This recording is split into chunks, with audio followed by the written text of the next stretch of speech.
ജോഷില, എന്താണ് അവിടെ നൽകാൻ കഴിയുന്ന ഏറ്റവും പുതിയ വിവരങ്ങൾ? ഇപ്പോൾ റമീസ് ചേരുകയാണ്. റമീസ്, സംസ്കാര ചടങ്ങുകൾ അതിൻ്റെ പൂർണ്ണതയിലേക്ക് എത്തിച്ചേർന്നിരിക്കുന്നു. വലിയ ജനസാഗരത്തിന് നടുവിൽ അന്ത്യയാത്രാമൊഴി അർജുന്.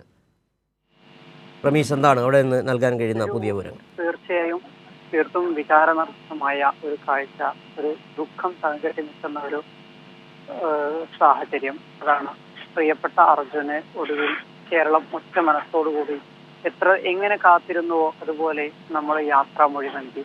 വിവിധ ഇടങ്ങളിൽ നിന്ന്, പല ദേശങ്ങളിൽ നിന്ന് പരിചിതരും അപരിചിതരുമായ ഒരുപാട് ആളുകളുടെ സാന്നിധ്യത്തിൽ, സാക്ഷ്യത്തിൽ അർജുന് വിടുതലി.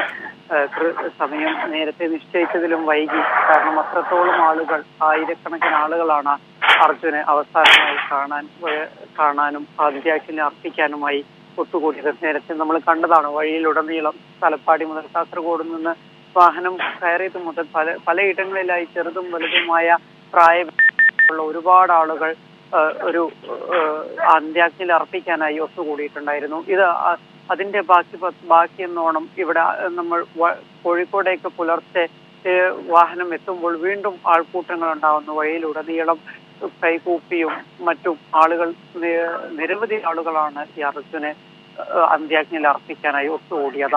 പലർക്കും അറിയണ്ടായിരുന്നില്ല ആരാണ് അർജുനെന്നോ, പലർക്കും അർജുൻ സഹായങ്ങൾ എത്തിച്ചിട്ടുണ്ടാവണമെന്നോ ഇല്ല. പക്ഷെ എല്ലാവർക്കും അർജുൻ ഇപ്പോൾ തങ്ങളുടെ കുടുംബത്തിലെ ഒരു അംഗം എന്നാണ്.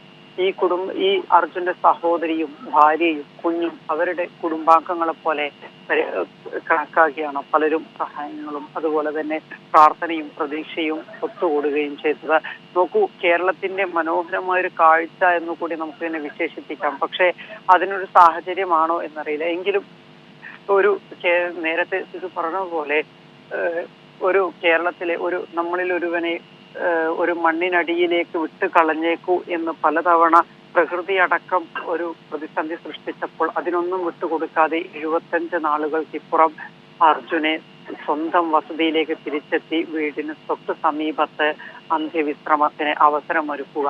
ഇത് ഒരിക്കലും ചിലപ്പോൾ ലോകത്തിന് തന്നെ വലിയൊരു മാതൃകയായിരിക്കാം. സംവിധാനങ്ങൾ അതിന് മാറ്റി എന്നുള്ളത്. പക്ഷെ അതിനപ്പുറത്തേക്ക് നമ്മൾ ഒരു ആശ്വാസം എന്തെന്നാൽ വേദനയുണ്ട്. അർജുന്റെ യാത്ര അല്ലെങ്കിൽ അർജുന്റെ ഒരു മടങ്ങി വരവ് ഇത്തരത്തിലൊരു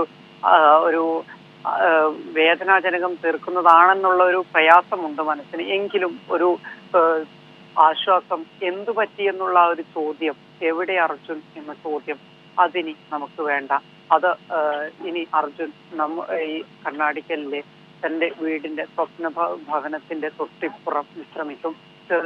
ചെറിയൊരു സ്ഥലത്ത് അവർക്ക് അർജുനായി ഒരു ഇടം അവർ നൽകി. ഇനി ഒരു ജനാലയ്ക്കിപ്പുറം അർജുൻ വിശ്രമിക്കും അവരുടെ ഓർമ്മകളിലും മറ്റുമായി.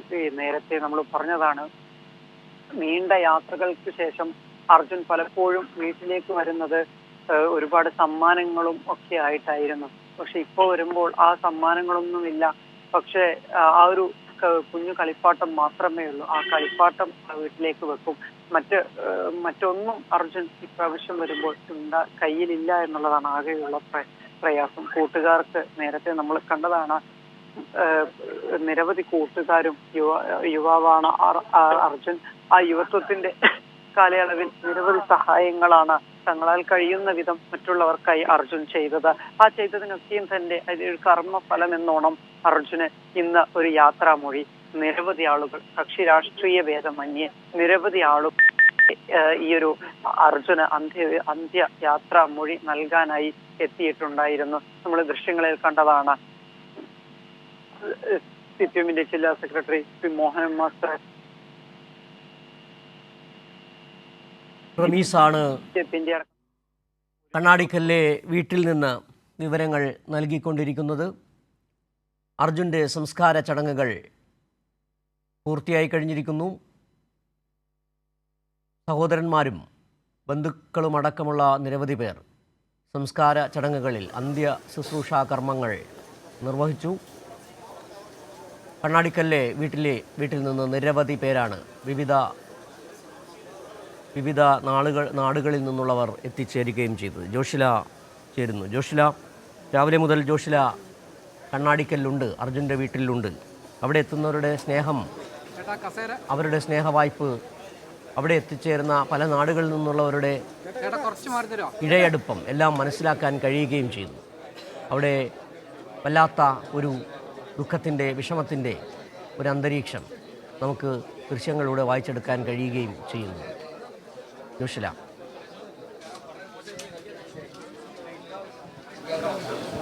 തീർച്ചയായും സിജു പറഞ്ഞതുപോലെ തന്നെ ഏറ്റവും ദുഃഖാർദ്ധമായ നിമിഷങ്ങളിലൂടെയാണ്, ഏറ്റവും വികാരനിർഭരമായ നിമിഷങ്ങളിലൂടെയാണ് ഈ മണിക്കൂറുകളെല്ലാം തന്നെ കടന്നുപോയത്.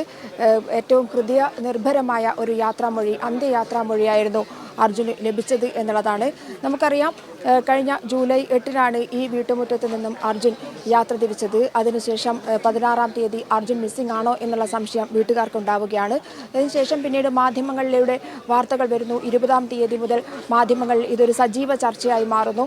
അവസാനം ഇതുവരെ എത്തി 75 ദിവസങ്ങൾക്ക് ശേഷം അർജുൻ്റെ ചലനമറ്റ മൃതശരീരം ഇവിടേക്ക് കടന്നു വരുന്നു. ആ ഒരു നിമിഷം എന്ന് പറയുന്നത് ഏറ്റവും ഹൃദയഭേദകമായ കാഴ്ചയുടെ നിമിഷങ്ങളായിരുന്നു. കാരണം 25-ാം തീയതി വരെ ഒരു ചെറിയൊരു ജീവൻ്റെ അംശമെങ്കിലും ബാക്കിയുണ്ടാവും, എവിടെയെങ്കിലും അർജുൻ ബാക്കിയുണ്ടാവും എന്ന് നേരിയൊരു പ്രതീക്ഷയെങ്കിലും ഉണ്ടായിരുന്ന കുടുംബവും കേരളത്തിലെ മുഴുവൻ ജനങ്ങളും കാത്തിരുന്നത് എന്തെങ്കിലും ഒരു മിറാക്കിൾ സംഭവിക്കും എന്നുള്ളതായിരുന്നു. എന്നാൽ 25-ാം തീയതിയോടുകൂടി ആ ഒരു നേരിയ പ്രതീക്ഷ പോലും അസ്തമിച്ചു. അവസാനം അർജുൻ്റെ ചലനമറ്റ മൃതദേഹം കണ്ടുകിട്ടി. ഗംഗാവലി പുഴയിൽ നിന്നും ആ മൃതദേഹം എടുത്തത് മുതൽ മൃതദേഹം വീട്ടിലെത്തുന്നത് വരെയുള്ള ഒരു കാത്തിരിപ്പിലായിരുന്നു കേരളവും അതുപോലെ തന്നെ കുടുംബാംഗങ്ങളും. എന്നാൽ പോലും മനോധൈര്യം കൈവിടാതെ ആ കുടുംബാംഗങ്ങൾ അധികൃതരോട് ആവശ്യപ്പെട്ടത് DNA ടെസ്റ്റ് നടത്തി കൃത്യമായി ഒരു പ്രശ്നങ്ങളുമില്ലാത്ത വിധത്തിൽ മകൻ്റെ മൃതദേഹം ഇവിടെ എത്തുന്നത് വരെ കാത്തിരിക്കാൻ ഞങ്ങൾ തയ്യാറാണ് എന്നുള്ളത് തന്നെയായിരുന്നു. അതിനുശേഷമാണ് ഇവിടേക്ക് മൃതദേഹം DNA ടെസ്റ്റ് നടത്തി അർജുൻ്റെ മൃതദേഹം തന്നെ ആണ് എന്ന് ഉറപ്പുവരുത്തിയതിനു ശേഷമാണ് ഇവിടേക്ക് മൃതദേഹം എത്തിച്ചേർന്നത്. വഴിനീളെ വികാരനിർഭരമായ യാത്രാമൊഴി ഏറ്റുവാങ്ങിക്കൊണ്ടാണ് അർജുൻ്റെ മൃതദേഹം ഇവിടേക്ക് കണ്ണാടിക്കലിലേക്ക് എത്തിച്ചേർന്നത്. അഴിയൂരിൽ നിന്നും മന്ത്രി AK ശശീന്ദ്രനാണ് മൃതദേഹം സർക്കാരിന് വേണ്ടി ഏറ്റുവാങ്ങിയത്. ഇവിടേക്ക് പിന്നീട് 2 MLA-മാരടക്കമുള്ള ഒരു വൻ ജനാവലിയാണ് അഴിയൂരിൽ നിന്നും കണ്ണാടിക്കലിലേക്ക് മൃതദേഹം എത്തിച്ചത്. അതിനോടൊപ്പം പൂഴിക്കടവ് മുതൽ ഉള്ള സ്ഥലങ്ങളിൽ നിന്നും ലോറി ഉടമകളും അതുപോലെ തന്നെ ലോറി ഡ്രൈവർമാരും ഈ ജനാവലിക്കൊപ്പം പങ്കുചേർന്നു എന്നുള്ളതാണ്. കണ്ണാടിക്കൽ വരെ ആ ഒരു വൻ ജനാവലിയാണ് മൃതദേഹത്തോടൊപ്പം വിലാപയാത്രയായി വന്നത്. കണ്ണാടിക്കലിലാകട്ടെ ആയിരക്കണക്കിന് ആളുകളാണ്, ഈ ഒരു വൻ ജനാവലിയാണ് ഈ മൃതദേഹം ഏറ്റുവാങ്ങാനായി അവിടെ എത്തിച്ചേർന്നിരുന്നത്. അതിനുശേഷം വീട് വരെ എത്തിച്ചേർന്ന ജനാവലി എന്ന് പറയുന്നത് അർജുനോടുള്ള എല്ലാ സ്നേഹവും ആദരവും ബഹുമാനവും വീട്ടുകാരോടുള്ള എല്ലാ ആദരവും കാണിച്ചുകൊണ്ട് സ്നേഹവും ഇതുവരെ കഴിഞ്ഞ 75 ദിവസങ്ങളായി കണ്ണാടിക്കലിലെ ഈ വീടിനെയാകെ നെഞ്ചേറ്റി നടക്കുന്ന ഒരു കേരളത്തിൻ്റെ തനിപ്പകർപ്പ് തന്നെയായിരുന്നു ഇവിടേക്ക് കണ്ട ആ ജനാവലി എന്ന് പറയുന്നത്. മണിക്കൂറുകൾക്ക് ശേഷമാണ് വെറും 1 കിലോമീറ്റർ മാത്രമുള്ള ഒരു സ്ഥലത്തേക്ക് എത്താൻ മണിക്കൂറുകൾ എടുത്തു എന്നുള്ളതാണ്. ഈ വൻ ജനക്കൂട്ടം വിലാപയാത്രയായി ഇതിൻ്റെ കൂടെ തന്നെ അർജുൻ്റെ കൂടെ തന്നെ ഇവിടേക്ക് എത്തിച്ചേരുമ്പോൾ അതൊരു വികാര നിർഭരമായ നിമിഷം തന്നെയായിരുന്നു. ഹൃദയഭേദകമായ കാഴ്ചയായിരുന്നു. ഇവിടെ നിന്നും അകത്തേക്ക് ബന്ധുക്കളെ കാണിക്കാനായി അവസാനം എത്തിച്ചേർന്ന അർജുൻ്റെ മൃതദേഹം ബന്ധുക്കളെ കാണിക്കാനായി അകത്തേക്ക് എടുത്തപ്പോൾ എല്ലാവരും മാറി നിന്നു എന്നുള്ളതാണ്. 75 ദിവസമായി കാത്തിരിക്കുന്ന കുടുംബത്തിന് അവരുടെ സ്വകാര്യ നിമിഷങ്ങൾ പങ്കുവെക്കാനുള്ള ഒരു സാഹചര്യം ഒരുക്കിക്കൊടുത്തു എന്നുള്ളതാണ് കേരളത്തിൻ്റെയും അതുപോലെ തന്നെ ഇവിടുത്തെ മാധ്യമപ്രവർത്തകരുടെയും ഏറ്റവും വലിയ പ്രത്യേകത എന്ന് പറയുന്നത്.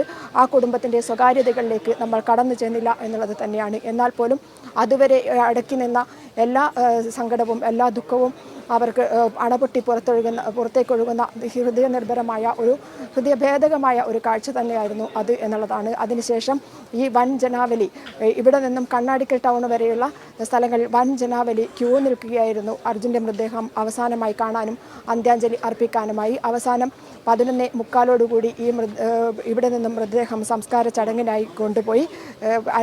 അർജുൻ്റെ അനുജന്മാരടക്കം ഉള്ളവരാണ്, ബന്ധുക്കളാണ് സംസ്കാര ചടങ്ങിനായി മൃതദേഹം ഏറ്റുവാങ്ങിക്കൊണ്ട് സംസ്കാര നടക്കുന്ന സ്ഥലത്തേക്ക് കൊണ്ടുപോയത്. അല്പസമയം മുൻപാണ് ഹൃദയഭേദകമായ യാത്രാമൊഴി, ഈ ഒരു ഹൃദയനിർഭരമായ യാത്രാമൊഴി അർജുന് അദ്ദേഹം ഇതുവരെ ചെയ്ത പ്രവർത്തനങ്ങളുടെയും സേവനങ്ങളുടെയും എല്ലാം ഒരു നിറസ്നേഹം കേരളം ആകെ നൽകി എന്ന് വേണം പറയാൻ. സിജു.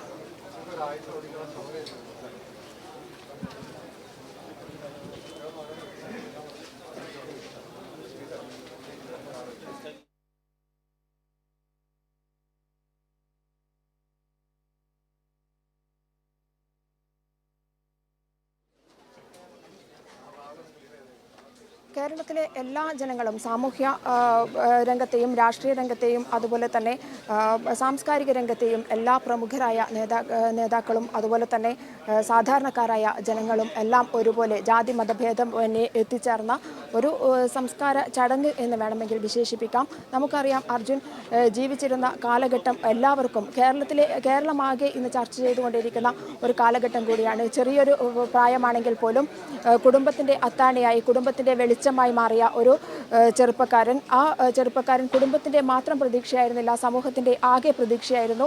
ആ പ്രതീക്ഷ എല്ലാം അസ്തമിപ്പിച്ചുകൊണ്ടാണ് കഴിഞ്ഞ ജൂലൈ 8-ാം തീയതി ഇവിടെ നിന്നും പോയത് എന്ന് ആർക്കും അറിയില്ലായിരുന്നു. ആർക്കും പ്രതീക്ഷിക്കാൻ പറ്റാത്ത ഒരു കാലം കൂടിയായിരുന്നു അത് എന്നുള്ളതാണ്. അതിനുശേഷം സാക്ഷി നിർത്തി അർജുനെ അഗ്നി ഏറ്റുവാങ്ങുന്നു. ജോഷ്ലയാണ് വിശദാംശങ്ങൾ നൽകിക്കൊണ്ടിരിക്കുന്നത്.